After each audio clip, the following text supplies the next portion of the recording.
अच्छा देखो, हम ये इंड्यूस्ड डायपोल के ऊपर बात कर रहे थे, H B R, H C L और एच आई जो है उसमें इंड्यूस, क्योंकि देखो पार्शियल चार्जेस उसको सबके ऊपर है। जब भी ये ग्रुप की बात आती है, जब एक ग्रुप है वो कंपेयर करता है तो हम इंड्यूस को डायपोल देखते हैं। सही है, क्या देखते हैं? इंड्यूस डायपोल देखते हैं कि ये है कौन सा। देखो H B R, H C L और एच आई, अभी मैंने आपको बताया ना कि ये कोवेलेंट है। ठीक है, अब कोवेलेंट में क्या है, ये सिंपल वो मॉलिक्यूल, को सिंपल मॉलिक्यूल में दो ही फोर्सेस होती हैं भाई, एक परमानेंट पर डायपोल और एक इंड्यूस पर डायपोल। अब परमानेंट पर डायपोल तो इसमें सेम है। ठीक है, थोड़ा बहुत पर डिफरेंस होगा, लेकिन इसमें जो मेजर पर डिफरेंस आ रहा है वो इंड्यूस्ड डायपोल का आ रहा है। नीचे आते हुए हमारा इंड्यूस्ड डायपोल इंक्रीज होता है। तो अब यहाँ पे क्या है, फ्लोरीन, क्लोरीन, ब्रोमीन और आयोडीन, नीचे आते हुए हमारा इंड्यूस्ड डायपोल इंक्रीज हो रहा है ना। आईडी आईडी फोर्सेस जो है वो इंक्रीज हो रही है। इंड्यूस्ड डायपोल यानी इंड्यूस्ड डायपोल फोर्स इंक्रीज हो रही है। ठीक है, तो उसने मुझसे यही रीजन पूछा है कि explain why the H I has a higher boiling point than H C L. अब मुझे पूरा, देखो उसने मुझे बात ट्रेंड मुझे को बता दिया कि हाई है, क्यों हाई है। एस आयोडीन, स्पेलिंग गलत हो गई।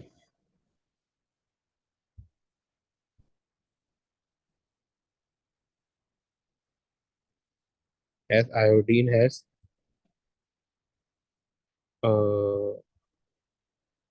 greater size and has more shells and volume, more shells and electron ना। इलेक्ट्रॉन्स भी इसमें ज्यादा होंगे, शेल ज्यादा है तो इलेक्ट्रॉन्स भी ज्यादा होंगे। हाइड्रोजन का साइज बड़ा है। ठीक है, तो उसमें क्या होगा, ज्यादा शेल्स होंगे और ज्यादा इलेक्ट्रॉन्स होंगे। So it will have uneven distribution of electron. Uneven distribution होगी इलेक्ट्रॉन की, uneven distribution of electron which led to greater induced dipole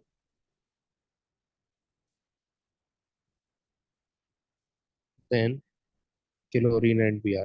सही है, iodine has greater size and more shells and electrons, so it will have uneven distribution of electron। Electron बढ़ते तो uneven distribution हो जाती है उनकी, which lead to greater induced dipole than chlorine and Br। ठीक है, अच्छा तो कुछ तरीके से क्या बोल रहे हैं, the bar chart shows the following point of H C L, H B R and H I, तीन के उसमें बार चार्ट दिए, सबसे ज्यादा एच आई का है ना। फिर वो बोले the boiling point of H F is not shown. Hydrogen bond, अच्छा देखो यहाँ पे उसने ना वो मेंशन कर दिया है ना हमें, hydrogen bond forms between H F molecules, draw a bar on the bar chart to predict the boiling point on H F, explain answer. उसने आपके ऊपर रहम कर दिया है, उसने बता दिया है ना। नहीं तो ये 3 मार्क का क्वेश्चन होता, ये 2 मार्क का क्वेश्चन इसी की वजह से कि आपने एक बार चार्ट को बनाना है 1 मार्क्स के लिए, और फिर बताना है कि क्या एक्सप्लेन योर आंसर जो उसको बताना है। देखो मैंने भी आप लोगों को क्या बात को बताई कि जो 3 इंटरमॉलिक्यूलर फोर्सेज होती हैं जो कि कोवेलेंट की होती हैं, हाइड्रोजन परमानेंट पर डायपोल और इंड्यूस्ड पर डायपोल से सबसे स्ट्रांग होती है हाइड्रोजन को बॉन्डिंग। हाइड्रोजन बॉन्डिंग सबसे स्ट्रांग होती है और काफी ज्यादा स्ट्रांग होती है। तो जो एच एफ का वो कर्व, वो बार चार्ट बनेगा, वो तो बनेगा तो काफी है ना हाई। ठीक है, काफी हाई वो बनेगा इन सबसे ऊपर ना। ठीक है, इस तरीके से ये बन गया, ये एच एफ का बन गया मेरे पास वो बार चार्ट। ठीक है,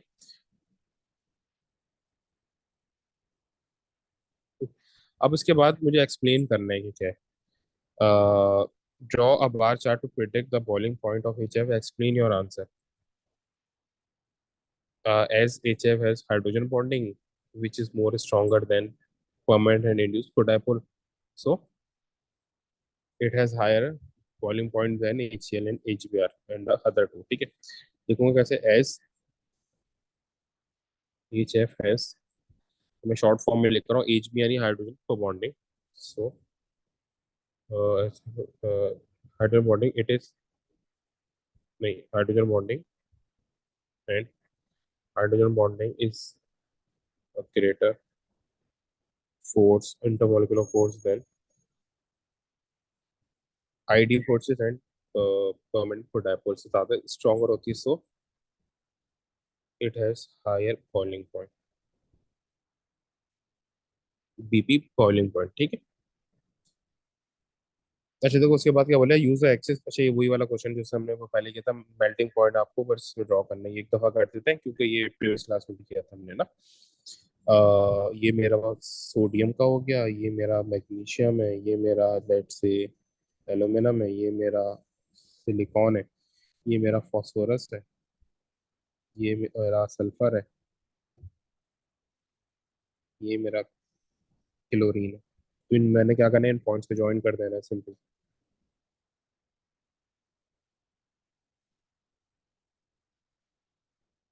इस तरीके से। मैंने इन पॉइंट, ये तो मैंने रफ ज्वाइन किया, आप तो उसे ज्वाइन करोगे ना, क्या बोलते हैं इसकी वजह से, ठीक है। अच्छा तो उसके बाद क्या बोल रहे हो कि द एलिमेंट ऑफ ग्रुप 7, यानी कि ग्रुप 17 या ग्रुप 7 यानी halogen, are known as the halogens between the molecules of group 17 van der Waals forces exist. Van der Waals यानी induced dipole. State the trend in the relative strength of van der Waals forces down the group. It will increase as the number of shells and electron increases. Down the group पूछ रहा है ना, increase as the shells and electrons increases. Simple इस तरीके से लिखना है बस, ठीक है। उसके बाद बोल रहा है वो कि the state the physical state of the each of the halogen under room condition, ठीक है। क्लोरीन गैस होता है, ब्रोमीन लिक्विड होता है, और आयोडीन सॉलिड होता है। गैस, लिक्विड और सॉलिड, ठीक। उसके बाद बोल रहा है कि अच्छा तो अब यहाँ पे वो बोल क्या रहा है ना, इसको क्वेश्चन को देखना।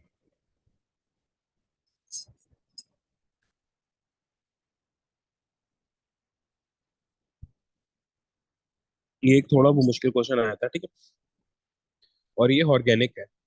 वो बोला है methanol has a melting point of -79.6 and boiling point of this, ठीक है। मिथेनॉल का ये मेल्टिंग और बॉइलिंग पॉइंट है, सही है। और फिर उसके बाद वो क्या बोल रहे हैं,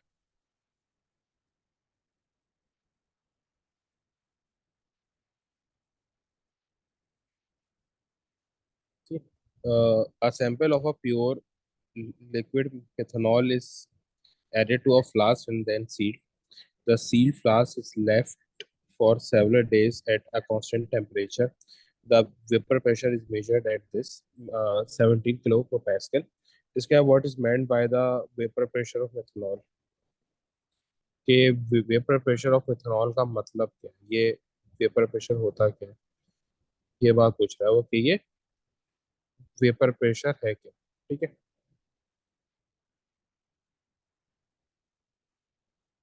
अच्छा देखो, सबसे पहले तो वेपर प्रेशर का मतलब पता होना चाहिए कि जब गैस को पार्टिकल्स जो है वो, जो मेरे पास लिक्विड अब है क्या मेरे पास, उसने ऊपर वो मेंशन कर दिया कि भाई मिथेनॉल का मेल्टिंग पॉइंट क्या है मेरे पास, -97.6, बॉइलिंग पॉइंट क्या है 64.7। फिर बोला प्योर मिथेनॉल लिक्विड का जो सैंपल है उसको मैंने फ्लास्क में डाला और सील कर दिया। The seal is the seal is left for a 7 days at constant temperature. The vapour pressure is measured. फिर मैंने क्या किया, वेपर प्रेशर मेजर किया। भाई जब वेपर बने होंगे तभी तो वेपर प्रेशर किया होगा तो मेजर, तो क्या हो रहा है, अब मेरे पास जो इस फ्लास्क में लिक्विड मिथेनॉल भी और वेपर मिथेनॉल भी है। तो अब वो पूछ रहा है कि what is meant by the term vapour pressure of methanol, यानी कि वेपर वेपर प्रेशर वो बताना है क्या है, ठीक है। और ये मिथेनॉल की टर्म में बना रहा है। When methanol gas particles comes in equilibrium with a liquid, अभी डेफिनेशन बता रहा हूँ। When gas particles come in equilibrium with liquid, जब वो लिक्विड के साथ क्या आ जाए, इक्विलिब्रियम में आ जाए। जब वो लिक्विड के साथ इक्विलिब्रियम में आ जाए तो गैस पार्टिकल्स क्या करते हैं, लिक्विड पे और वॉल पे प्रेशर एक्सर्ट करते हैं। तो ये जो प्रेशर है ना, it is known as vapour pressure. Liquid, sorry, gas के बजाय लिक्विड लिखते हैं। Gas particles exert pressure on liquid or and on the wall of container.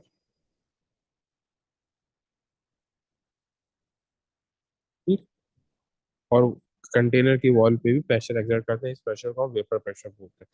उसके बाद बोल रहा है explain why the sum of the liquid becomes a vapour.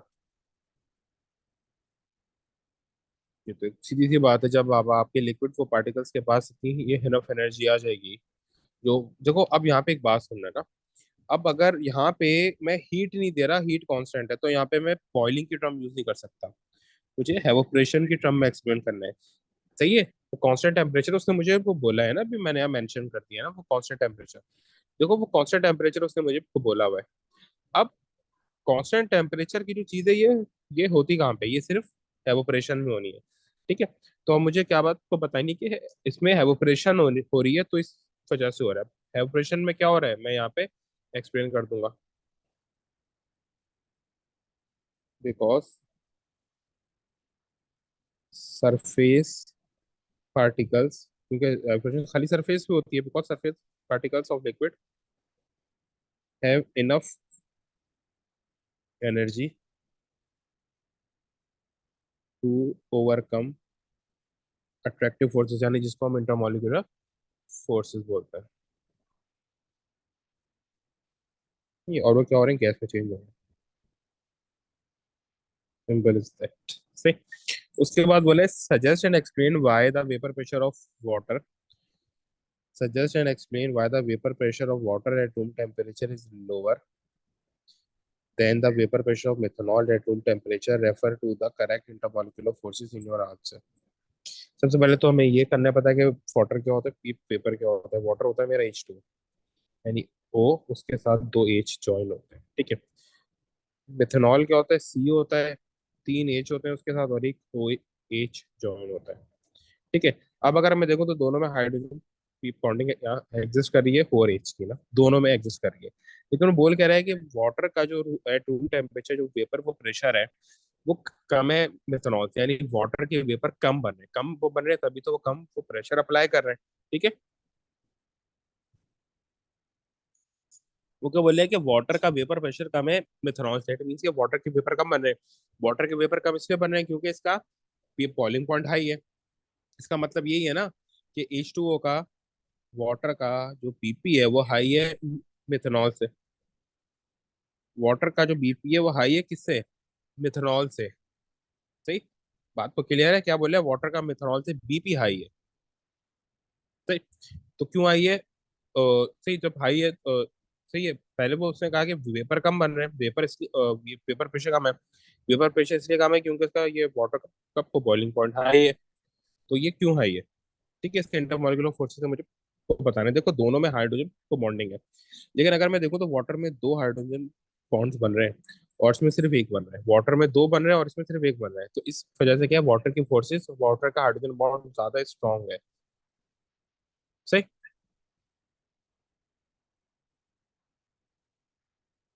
Water has greater hydrogen bonding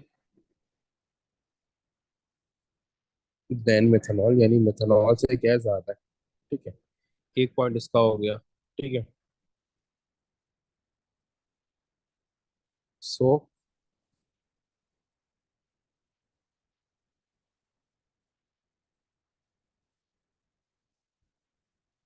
water has higher boiling point, water has a movement, so very little liquid particles will be able to convert into gas. Particle will be able to convert into gas। ठीक है। ये बात आ गई ना समझ में, दो points का तो लिख दिया, क्या है, water has a greater hydrogen bonding than methanol, और सेकंड क्या, water has a higher boiling point, so very little liquid particles will be able to convert into gas. ठीक है, बहुत ही कम को पार्टिकल्स आ रहे हैं। ठीक है। अच्छा देखो यहाँ पे क्या बोल रहा है, द स्ट्रेंथ ऑफ इंट्रैक्शन देखो पूरी का पूरा मेल्टिंग और बॉइलिंग पॉइंट इंटरमोलिकुलर फोर्सेस के ऊपर ये डिपेंड करता है। अगर आप में इंटरमोलिकुलर फोर्सेस आती है तो मेल्टिंग और बॉइलिंग पॉइंट भी आपको आता है, ठीक है।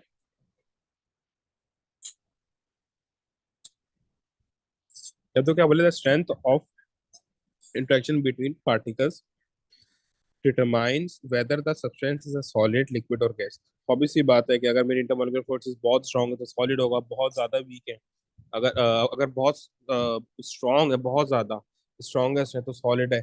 अगर मिड में आ रही है तो ऑब्वियस सी बात है कि लिक्विड है, लेकिन अगर बहुत ज्यादा वीक है तो गैस है।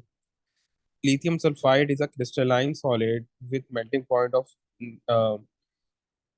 3938। It conducts electricity when it is molten. अब देखो यहाँ पे ना वो आपको बता रहे हैं कि ये क्या है। देखो इतना हाई मेल्टिंग पॉइंट या तो मैक्रो मॉलिक्यूल का होता है या हाइनिक का होता है। अब अगर हमको कंफ्यूज है, अगर हमें समझ नहीं आ रहा, वैसे तो लिथियम क्या है, ग्रुप 1 का, तो मेटल है, सल्फाइड ग्रुप 6 का है। तो बहुत, क्योंकि दोनों बहुत दूर है ना, मेटल और नॉन मेटल का बनना, तो इट मीन की ये हाइनिक है। लेकिन अगर हमें इससे भी समझ नहीं आ रहा तो हम देख लें कि वो इलेक्ट्रिसिटी कंडक्ट कर रहा ही नहीं कर रहा। उसने क्या बोला कि it conducts electricity when it is molten. तो मोल्टन फॉर्म में वो इलेक्ट्रिसिटी कंडक्ट कर रहा है ना, तो इट मीन्स कि ये मैक्रो मॉलिक्यूल नहीं है, ये हाइनिक है, ठीक है। Give the formula of the particles present in solid lithium fluoride, lithium sulphide, ठीक है। तो देखो ये तो लिथियम क्या है, सॉलिड है। पार्टिकल्स कौन कौन से होंगे, lithium solid plus 2 lithium solid plus sulphur gas, बस इस तरीके से। तो उसके बाद explain in terms of structure of the crystalline solid why the lithium sulphide has a high melting point. अब देखो इसलिए मैंने तुम लोगों को पूरा जो है ना इंटरमॉलिक्यूलर फोर्सेस को एक्सप्लेन किया है और स्ट्रक्चर की बेसिस पे ही पढ़ा है ना, ठीक है। इससे पहले क्या था, give the formula of the particles present in solid lithium sulphide. और अगर ये इस तरीके से बन जाएगा, अगर तुम उसका बनाओगे लिथियम सल्फाइड का L2S सॉलिड, ये तो ऊपर लिखा हुआ ही है तो इसकी तो इतनी नहीं है, तो असल में ये पार्टिकल्स को दिखा रहे हैं, ठीक है। और इसके एक सेकंड जो है ना, अच्छा हाँ देखो यहाँ पे मैंने गलती क्या करी थी। मैंने, अच्छा ये क्योंकि आयनिक वो कंपाउंड है तो इसके ये पार्टिकल्स आयंस होंगे, क्योंकि ये आयनिक कंपाउंड है तो इसके ये पार्टिकल्स आयंस होंगे। मैंने यहाँ पे नॉर्मल एलिमेंट ड्रॉ कर दिए थे ना, तो ये क्या होगा, लिथियम प्लस, ठीक है, और क्या होगा, S-2 गैस। अच्छा ये स्टेट सिंबल तो तुम्हारी मर्जी के ऊपर है ना, क्योंकि उसने बोला नहीं था। अब बोले explain in terms of structure the of the crystalline solid why the lithium sulphide has a high melting point. सीधी सी बात है कि structure has, it is a hydronic bond so it has strong intermolecular forces, सही है। एक तो सबसे पहले क्या, ये जाइंट आयनिक स्ट्रक्चर है, स्ट्रक्चर बताना है, जाइंट आयनिक फ्लैटिस। आयन के सारे सारे जाइंट होते हैं, जाइंट आयनिक फ्लैटिस, सही है। ये आपका हर आयनिक कंपाउंड में क्या आएगा, जाइंट आयनिक लैटिस, जाइंट आयनिक फ्लैटिस। सारे आयनिक कंपाउंड का स्ट्रक्चर ही है, स्ट्रक्चर आपने को बता दिया। फिर आपने बताने कि वो होता है क्या, it has strong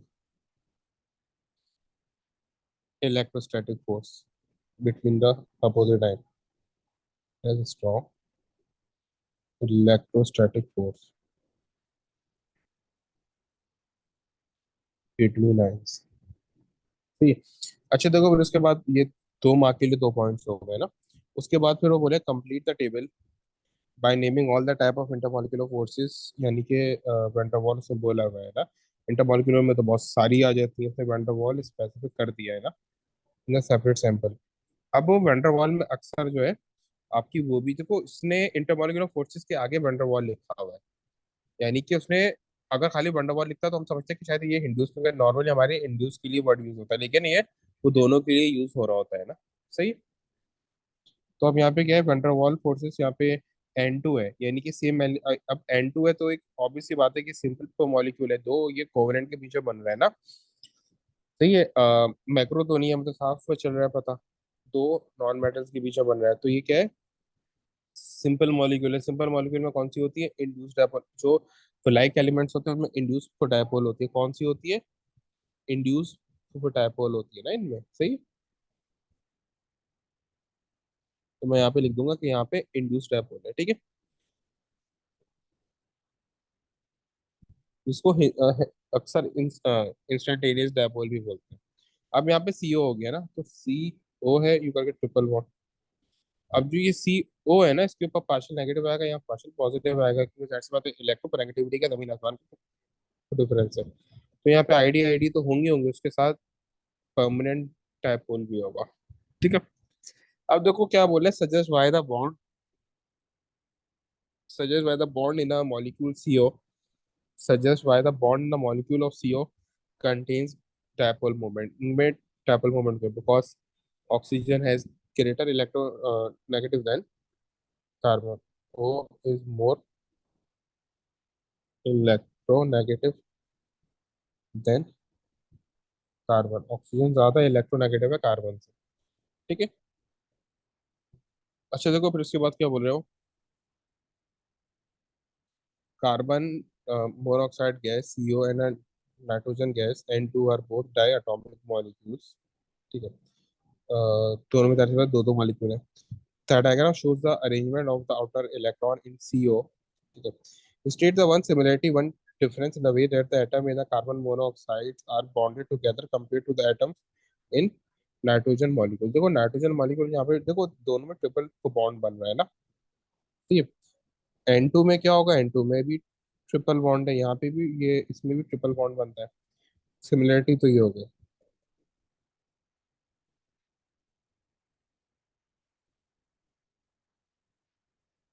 both are forming triple bond. ठीक है। एक तो ये आ गया कि भाई दोनों ट्रिपल बॉन्ड बना रहे हैं ना। ठीक है। Both are forming triple bond, एक तो ये आ गया। फिर हमारे पास डिफरेंस क्या आएगा इसका, अगर मैं डिफरेंस बनाना चाहूँ तो डिफरेंस क्या मैं वो बना सकता हूँ। डिफरेंस क्या है कि देखो, नाइट्रोजन में तीनों जो है कोवेलेंट होते हैं, इसमें एक डेटिव होता है।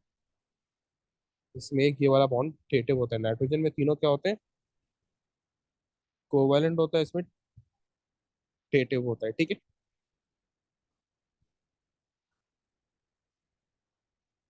डिफरेंस क्या आएगा, N2 हैज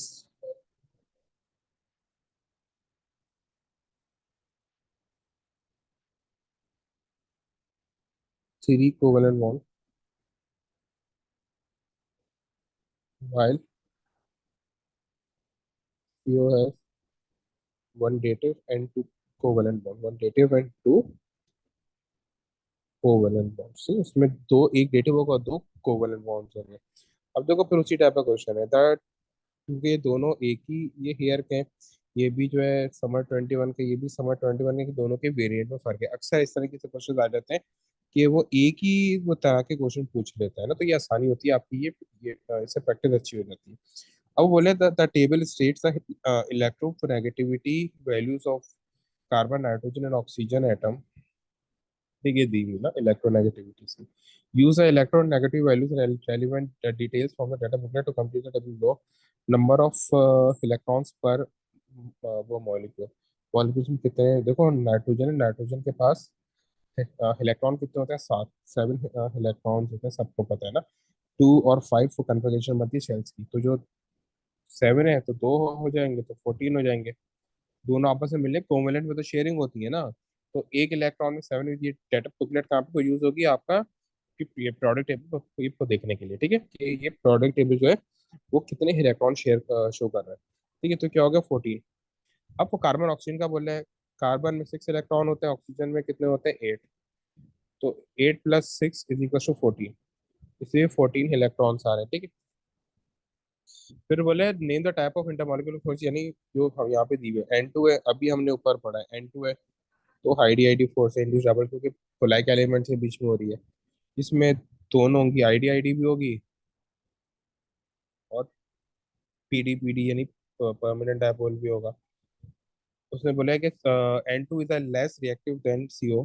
क्योंकि यहाँ पे थोड़ा क्वेश्चन चेंज हो गया, N2 is less reactive than CO even though the N2 has a lower bond energy than CO, suggest why CO is more reactive. सीधी सी बात है भाई, CO पोलर है while N2 इज वो नॉन वो पोलर है। मैंने बात पहले भी एक्सप्लेन करी थी कि पोलर जल्दी करते हैं रिएक्ट, ज्यादा रिएक्टिव होते हैं, वो आइंस को आसानी से अट्रैक्ट कर लेते हैं। सही, और अट्रैक्ट हो भी जाते हैं। while जो N2 है उसमें तो कुछ ऐसा नहीं है, तो ना तो वो खुद ये जो सी ट्रिपल बॉन्ड है, पार्शियल नेगेटिव पार्शियल, ये पॉजिटिव, और N2 इस तरीके से है बस, कोई चार्जेस ही नहीं है। तो N2 ना ही किसी की तरफ अट्रैक्ट होगा, ना ही किसी को अपनी तरफ अट्रैक्ट होने देगा। और जो सी ट्रिपल बॉन्ड है यानी कार्बन मोनोऑक्साइड, वो अट्रैक्ट ये होगा भी और अट्रैक्ट करेगा भी, ठीक है। S CO is a polar molecule, बस एस नहीं, बस सीधा ये लिख दूंगा ना कि CO is a polar molecule, बस।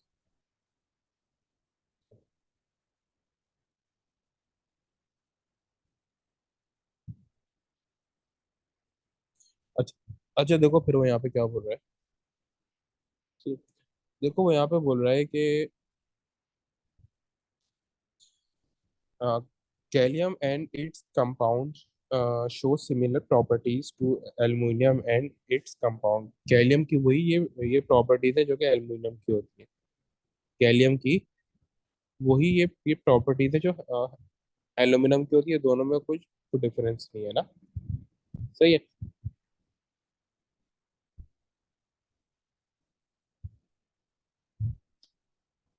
Gallium react with excess chlorine to form a gallium trichloride at 500 degree C। Gallium trichloride is a gas।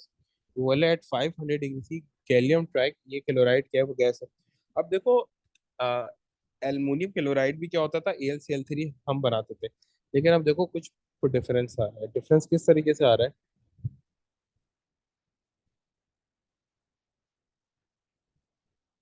Difference यहाँ पे ये आ रहा है कि देखो एल्यूमिनियम क्या को बनाता था, भले एल्यूमिनियम मेटल हो, क्लोरीन वो गैस हो, तो नॉन मेटल, लेकिन ये बनाते कोवेलेंट थे, AlCl3 ना। क्योंकि वो एल्यूमिनियम ग्रुप थ्री में ना, ग्रुप थ्री के नॉर्मली जो है वो, ग्रुप थ्री का अगर हम किसी मेटल से करें तो वो कोवेलेंट बनाता है, आयनिक फॉर्म नहीं करता ना। से और वो यहाँ पे पूछ क्या रहा है।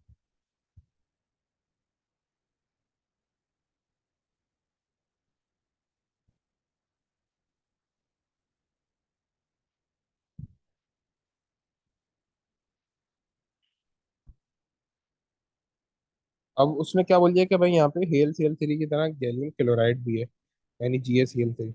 अब वो बोले कि state the type of attraction that exist at 500 degree C, state between atoms within a gallium trichloride molecule। यानी जो गैलियम ट्राइक्लोराइड है उनके दरमियान कौन सी वो होगी, ठीक है। अच्छा देखो अब क्या है, वो इसने एक विदिना बोला है और इन बिटवीन बोला है ना, ठीक है। तो विदिना गैलियम तो वैसे तो कोवेलेंट है, क्योंकि हेल सेल थ्री में भी ये कोवेलेंट होती है, तो गैलियम में भी क्या होगी, कोवेलेंट है, कोवेलेंट बॉन्डिंग, ठीक है। उसके बाद बोले between the gallium trichloride, gallium trichloride में कौन सी होती है, गैलियम ट्राइक्लोराइड में इंड्यूस डायपोल होता है भाई, ठीक है। गैलियम ट्राइक्लोराइड में इंड्यूस डायपोल होता है, ठीक है, इंड्यूस डायपोल, ठीक है? इसको इंड्यूस डायपोल डायपोल फोर्स बोलते हैं, ठीक है। तो उसके बाद बोला है when the gallium trichloride is cooled a solid gallium GaCl2 is formed ना, GaCl6 is formed। अब हमें क्या बता रहे हैं, such as the name of the attraction form between the two gallium chloride molecules to form GaCl2। ये तो मैंने आपको याद है वो बताया था, AlCl3 की तरह। तो ये तो गैलियम के साथ भी होता है। ये बनाया मैंने, एक तो गैलियम, एक क्लोरीन बनाया, सही है, और ये दूसरा बनाया। इसी तरीके से मैंने इसके साथ एक और बना दिया, गैलियम Cl। तो ये क्लोरीन क्या करता है, अपने लोन पर इस तो गैलियम के साथ शेयर करता है, ये वाला क्लोरीन इस वो गैलियम के साथ शेयर करता है, ठीक है। तो क्या होता है, वो लोन पे शेयर करने को क्या बोलते हैं, डेटिव बॉन्डिंग, क्या बोलते हैं, डेटिव बॉन्डिंग, डेटिव या को ऑर्डिनेट भी बोलते हैं, ठीक है। दोनों नाम है इसके।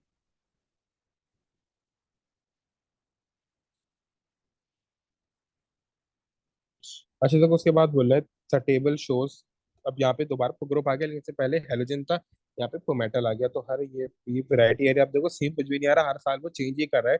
तो मेटल और फॉरेन प्रोडक्ट क्वेश्चन 2-3 साल बाद फिर आपको दोबारा रिपीटिशन मिलेगी ना।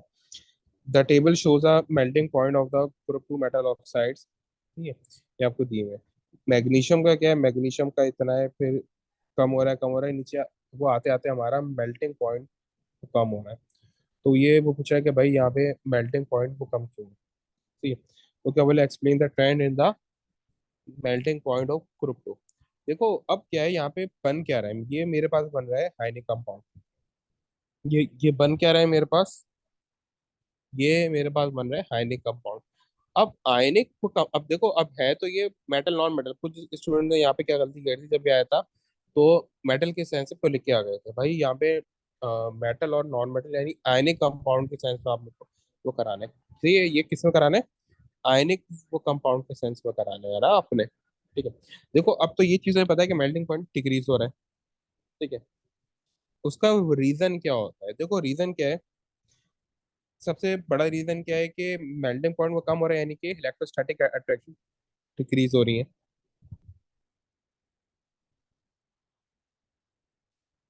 Melting point decreases down the group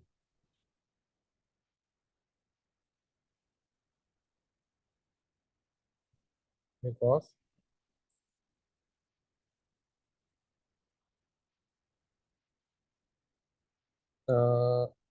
atomic size increases,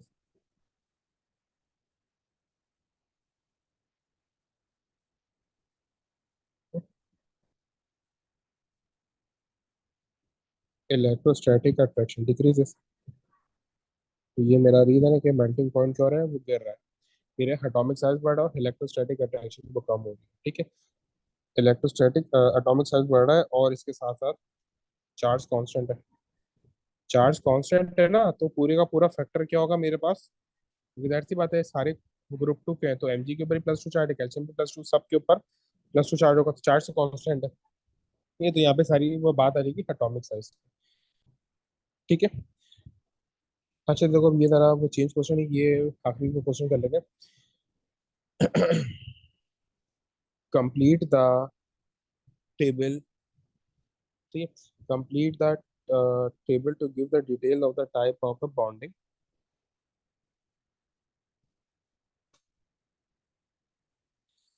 type of bonding and structure shown by some of the oxides of the period theory element, ठीक है। अब यहाँ पे देखो मुझे दिया हुआ है, अच्छा अब यहाँ पे देखो मेल्टिंग पॉइंट वगैरह सबको दिख रहा होगा, Na और Na का ज्यादा है, फिर इस तरीके से इस तरीके बॉइलिंग पॉइंट कम ज्यादा इस तरीके से हो रहा है ना।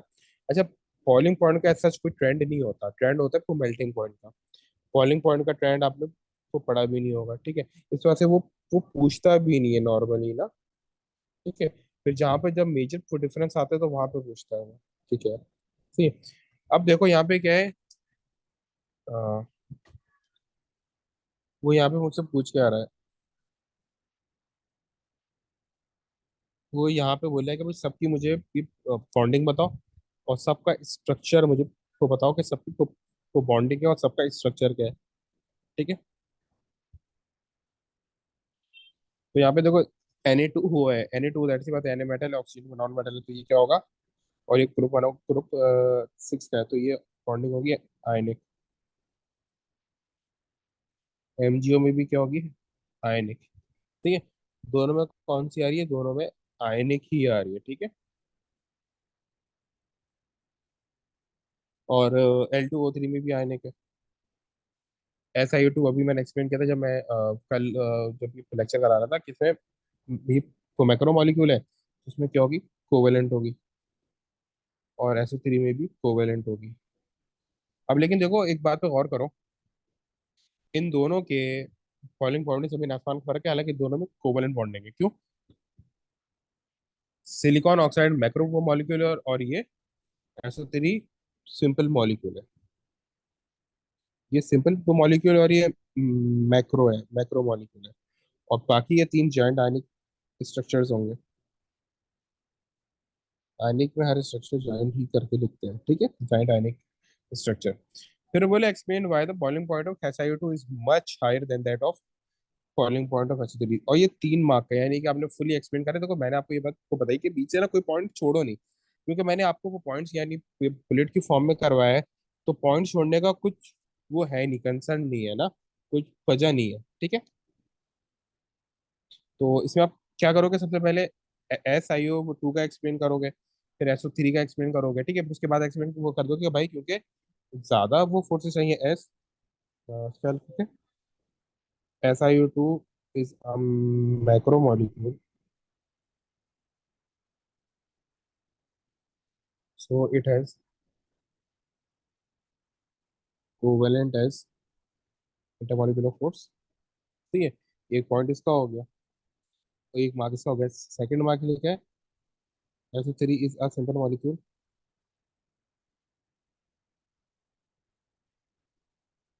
so it has weak van der Waals force. Van der Waals force है, नॉर्मली हम दोनों को कंसिडर कर लेते हैं, डायपोल, परमानेंट डायपोल और induced dipole. Weak VDW van der Waals force, ठीक है। So higher energy will be required, ज्यादा एनर्जी चाहिए होगी, will be required to overcome the intermolecular forces in SiO2। ये 3 मार्क का है, तो आपने देखो क्या करना है, दो दो का कंपैरिजन दिया है। पहले आपने सिलिकॉन डाइऑक्साइड की फॉर्म में वो बताना है, फिर जो SO3 में वो बताना है, फिर आपने सीधा ये बात करनी है कि so higher energy will be required to overcome the intermolecular forces in SiO2।